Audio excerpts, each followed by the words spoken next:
One of our most common procedures at this time are mommy makeovers. That's actually a combination of procedures. So today we're going to talk about what that journey is like from the first visit that you come in until the surgery is actually complete. I think that the process about the mommy makeover actually starts probably before the baby ever comes.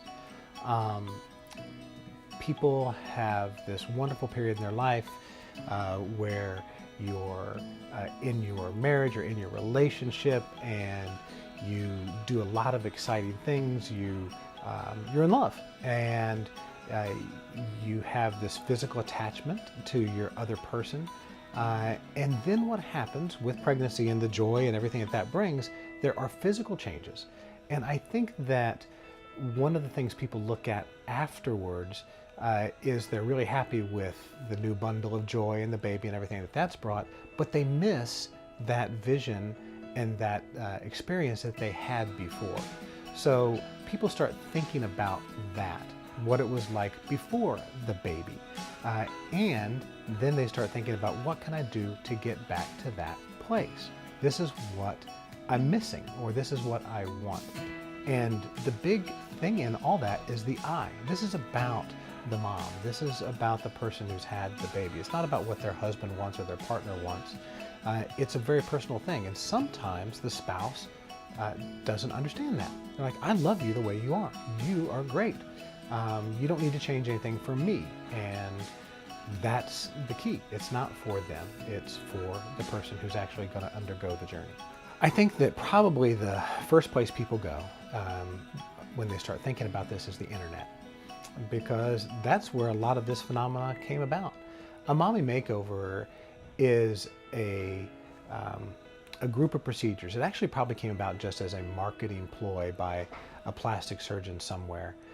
Honestly, just to talk about the things that we commonly do after pregnancy. The most common is a tummy tuck because muscles have been stretched, skin has been stretched, and you can't get those abs flat no matter what. You go back, you're doing a workout, you're doing everything you did before, but it just is not paying off. And that's the big area. The second area that kind of pregnancy takes a toll on are breasts. They get deflated, they lose volume, maybe there's a little bit of sag there. And so the combination of fixing the tummy and fixing the breast, that became the quote, mommy makeover. You've been on the internet, you found us, and you know that we're the place to come to talk about this. You've looked at our before and afters. And then what are you going to do? You're going to prepare yourself to come in and have a visit with us and talk about what this is going to mean for you individually and address your individual needs. That process is meeting with the doctor and one of our specialized consultants, and we're going to talk you through the process. First, we're going to listen. So we want to find out, what is it that you want done? What is it that bothers you? Everybody's different. It's a cliche, but we really customize the procedures. You're going to come in and say, this bothers me, this bothers me. We're going to say, great, this is what we can do to take care of that. Or we're going to say, you know what, you look really good. I don't think that it's worth making a change in this area for, the degree of looseness that you have. And so we'll be giving you that information as well. If you're interested in breast work, we're then going to look at breast augmentation versus breast lift, a combination of the two, and occasionally breast reduction. Some people's breasts are just too large and they want to get that taken care of. If we're looking at a breast augmentation, we're going to talk about different types of implants, and we're going to then try on different sizes of implants so that you can get an idea of what fits you. So we've had our consultation visit. We've found out the correct procedures, the combination that's going to be right for you. At that visit, we've also talked about what you're going to need to do to prepare yourself before your surgery, any medications that you need to stop, things that you need to have on hand at home, the garments that we're going to provide you after surgery. We will have discussed the specific risks and the benefits of the things that we propose. So we've had that conversation. And now we start getting up to the surgery itself. At the surgery, you're going to come into our facility. And we do this as an outpatient for the majority of patients. And you're going to undergo your procedure, which is going to last probably anywhere from 3 to 5 or 6 hours.